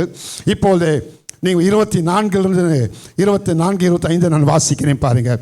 கிறிஸ்துவனுடையவர்கள் தங்கள் மாம்சத்தையோ அதன் ஆசை இச்சைகளையோ சிலுவையிலே அறைந்திருக்கிறார்கள். நாம் ஆவியினாலே பிழைத்திருந்தால் ஆவிக்கேற்றபடியே நடக்க கடவோம். அப்ப இந்த வசனமும் கலாத்தியர் 6:14 வாசிக்கும் போது பவுல் நான் சிலுவையில் அறையுண்டு இருக்கிறேன் என்று சொல்றாரு.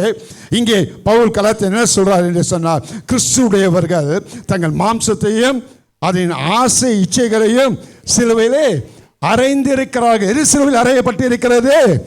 என் மாம்சம் சிலுவையில் அறையப்பட்டு இருக்கிறது. அன்பான் தெய்வம் சிலுவை அறையப்பட்டபடினாலே நான் மாம்சத்துக்குரியவன் அல்ல, நான் யாராக இருக்கிறேன்? அன்பான் ஆவிக்குரியவனாக இருக்கிறேன். யாராக இருக்கிறேன்? Life of spirituality, life of redemption. சிலுவையின் அன்பான் நோக்கம் என்ன? நித்திய ஜீவனுக்குரிய மீட்புக்குரிய ஒரு வாழ்க்கை ஏற்படுத்துவது. சிலுவைக்குரிய அன்ப வார்த்தை என்ன? சமாதானத்தின் வாழ்க்கை ஏற்படுத்துவது. சிலுவைக்குரிய மேன்மை என்ன? ஆவிக்குரிய வாழ்க்கை ஏற்படுத்துவது. அல்லேலூயா. அன்பான் தேவ சின்னமே, அதுதான் பார்க்குறோம். இந்த சிலுவையின் மாம்சக்குரிய வாழ்க்கையை குறித்து பார்க்கும்போது கலாத்தியர் 5ஆம் அதிகாரம் 19ஆம் வசனத்தில் நான் வாசிக்கிறேன் பாருங்க. மாம்சத்தின் கிரியைகள் வெளியரங்கமாய் இருக்கின்றன. அவை யாவன? எல்லாம் பாருங்க. விபசாரம், வேசித்தனம், அசுத்தம், காம விகாரம். இது நம்ம செய்வோமான்னு சொன்னால் நான் நினைக்கிறேன் நம்மலாம் இது செய்ய மாட்டோம், இல்லைங்களா? சரி, இருக்கட்டும். 20ஆம் வசனத்தை பாருங்க. விக்கிர ஆராதனை, பெலி, சூனியம், பகைகள், விரோதங்கள், வைராக்கியங்கள், கோபங்கள், சண்டைகள், பிரிவினைகள், மார்க்க பேதங்கள். 20ஆம் வசனத்தில் இருக்கிறத நம்முடைய வாழ்க்கையில் இருக்கிறதா? கொஞ்சம் யோசித்து பாருங்க. விக்கிர ஆராதனை இருக்கான்னு தெரியாது, நம்ம செய்ய மாட்டோம். பில்லி சூனியம் இருக்காது. பகைகள் இருக்கிறதா? யோசித்து பார்க்கணும். விரோதங்கள் இருக்கிறதா? வைராக்கியங்கள் இருக்கிறதா? கோபங்கள் இருக்கிறதா? சண்டைகள் இருக்கிறதா? பிரிவினைகள் இருக்கிறதா? 21ஆம் வசனம். பொறாமைகள், கொலைகள், வெறிகள், களியாட்டுகள் முதலானவைகளே இப்படிப்பட்டவைகளை செய்கிறவர்கள் தேவ ராஜ்யத்தை சுதந்தரிப்பதில்லை என்று முன்னே நான் சொன்னது போல இப்பொழுதும் உங்களுக்கு சொல்கிறேன். இந்த மாம்ச கிரியைகள் உடையவர்களாக இருந்தால் நாம் தேவ ராஜ்யத்தை சுதந்தரிக்க மாட்டோம். 22ஆம் வசனம்.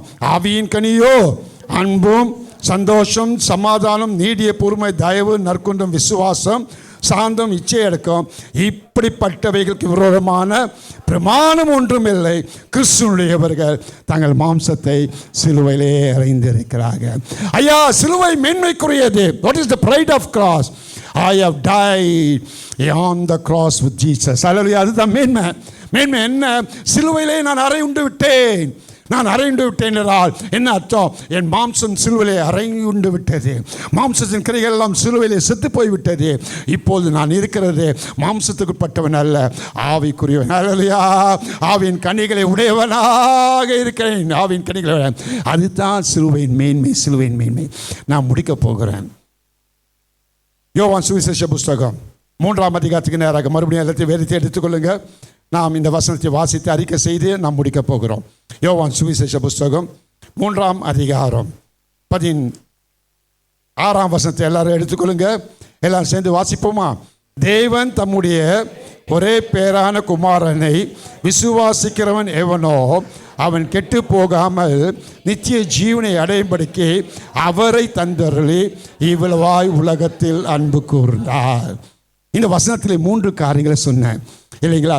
சிலுவையின் வார்த்தை. சிலுவையின் வார்த்தை என்ன வார்த்தை? சமாதானமாக இருங்கள். அல்லேலூயா.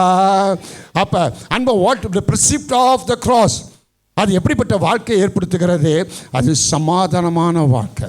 நீங்களும் நானும் அன்பான் தேவன் சிலுவை உங்களுக்கு மேன்மைக்குரியதாக இருக்கிறதா?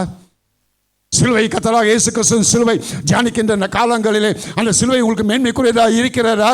யாருக்கு மேன்மைக்குரியதாக இருக்கோ அந்த வார்த்தை உட்பட்டவர்களாக. அதே ஏராளமான வார்த்தைகள் இருக்கிறது. பிரயாணமான வார்த்தை சிலுவையிலே சமாதானத்தை உண்டு பண்ணினார். நீங்களும் நானும் சமாதானமாக இருக்கிறோமா? இல்லை என்று சொன்ன காலையிலே அன்பான் தேவஜுமே தேவனிடத்தில் ஒப்பு கொடுத்து போங்க. அடுத்த குட் ஃப்ரைடே வருமா என்று நமக்கு தெரியாது.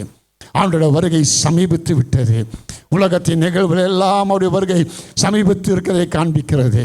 1948ஆம் ஆண்டு அத்திமரம் துளிர்விட்டு விட்டது. இஸ்ரேல் தேசம் பிறந்து விட்டது. அன்பான் தேவ சிலமே, இந்த சந்ததி அன்பான் கடைசி கால சந்ததி மெய்யாகவே ஒளிந்து போகாது என்று சொல்லப்பட்டிருக்கிறது. ஒரு சந்ததி எத்தனை ஆண்டுகள் என்று சொன்னால், சங்கீதம் 90ஆம் சங்கீதத்தை பார்க்கும்போது 70-80 ஆண்டுகள். ஒரு ஜெனரேஷன் 80 ஆண்டுகள். 1948ஆம் ஆண்டு அத்திமரம் துளிர்விட்டது. இஸ்ரேல் தேசம் அன்பான தோன்றிவிட்டது. அதுதான் கடைசி ஜெனரேஷன். அந்த 48ஆம் ஆண்டு மே மாதம் 14ஆம் தேதியிலிருந்து பிறக்கிற எல்லாம் லாஸ்ட் ஜெனரேஷன். அவர்கள் ஜெனரேஷன் எத்தனை ஆண்டுகள்? 80 ஆண்டுகள். 48இலிருந்து இன்றைக்கு 26 இருக்கிறோம். எத்தனை ஆண்டுகள் போய்விட்டது? இந்த மே மாதம் 14ஆம் தேதி வந்தால் 78 ஆண்டுகள் முடிகிறது. 78 ஆண்டுகள் முடிகிறது. 80 ஆண்டுகள் முடிவதற்கு இன்னும் எத்தனை ஆண்டுகள் இருக்கிறது? இன்னும் எத்தனை ஆண்டுகள் இருக்கிறது? 26 மே, 27 மே, 28 மே. அப்ப இந்த தேவனுடைய வார்த்தை, ஆண்டவராகிய இயேசு கிறிஸ்துவின் வார்த்தை இந்த சந்ததி ஒளிந்து போகாது, ஒளிந்து போகாது. அப்ப 78 ஆண்டுகள் முடிந்து விட்டதையா? இன்னும் 2 ஆண்டுகள் தான் இருக்கு. இந்த வேத வார்த்தையின்படியே ஆண்டவராகிய இயேசு கிறிஸ்து சீக்கிரம் மத்தியாகத்தை வெளிப்படுவார் என்று சொன்னால், அது உண்மையாக நிறைவேற்றப்படும் என்று சொன்னால், உனக்கும் எனக்கு முன்பாக 2 ஆண்டுகள் இருக்கிறது. காலங்கள் புகை போல பறந்து போகிறது, வேகமாக பறந்து போகும். என் மனவாளாகிய இயேசு சீக்கிரம் வெளிப்பட போகிறார். மனவாட்டி சபையை, நீ அவரை சந்திக்க ஆயத்தமாக இருக்கிறாயா? சிலுவை எதற்காக ஏற்படுத்தப்பட்டாரு? நீயும் நானும் அவரோடு கூட நித்தியத்தை சுதந்தரிக்கும்படியாக. the purpose of the cross, அது மீட்கப்பட்ட வாழ்க்கைக்கு அடையாளமாக இருக்கிறது. The word of the cross, சமாதானத்தின் வாழ்க்கை. சமாதானம் உள்ளவர்கள் தான் பரலோகத்தில் உள்ளவர்களோடு கூட இணைக்கப்பட முடியும். The pride of the cross என்ன? நான் என் மாம்சம், நான் சிலுவையிலே இயேசுவோடு கூட அறையுண்டு விட்டேன். இனி ஜீவிப்பது நான் அல்ல, கிறிஸ்துவே எனக்குள் ஜீவிக்கிறார். ஆவிக்குரிய கனிவுள்ள வாழ்க்கை, ஆவின் கனிவுள்ள வாழ்க்கை, ஆவிக்குரிய வாழ்க்கை. அன்பான தேவச்சனமே, சிலுவையின் மேன்மை என்ன? மீட்பின் வாழ்க்கை ஏற்படுத்தினது சிலுவையின் மேன்மை. சிலுவையின் மேன்மை என்ன? சமாதானத்தின் வாழ்க்கையை ஏற்படுத்தினது சிலுவையின் மேன்மை. சிலுவையின் மேன்மை என்ன? ஆவிக்குரிய வாழ்க்கையை ஏற்படுத்தினது சிலுவையின் மேன்மை. இந்த சிலுவையின் மேன்மையை அறிந்திருப்போம் என்று சொன்னால், நீங்களும் நான் எங்கே விழுந்திருப்போம்? சிலுவையிலே விழுந்திருப்போம். சிலுவை ஏதோ தியானித்து விட்டு போவதில்லையா? What for the cross of Jesus Christ? எதற்காக சிலுவை? சாபத்துக்கு எதுவாக இருந்த சிலுவை மகிமைக்குரியதாக மாறிவிட்டது. இதற்காக நீங்களும் நானும் மீட்புக்குரியவளாக இருக்கும்படியாக, சமாதானத்துக்குரியவளாக இருக்கும்படியாக, நாம் ஆவிக்குரிய கனிகளோடு கூட ஆவிக்குரியவளாக இருக்கும்படியாக இந்த சிலுவை ஏற்படுத்தப்பட்டிருக்கிறது. இந்த ஞானத்தோடு கூட நம்ம ஒப்புக் கொடுப்போம். என் இயேசு சீக்கிரம் வருகிறார். சந்திக்க ஆதாயப்படுங்கள். ஆமென்.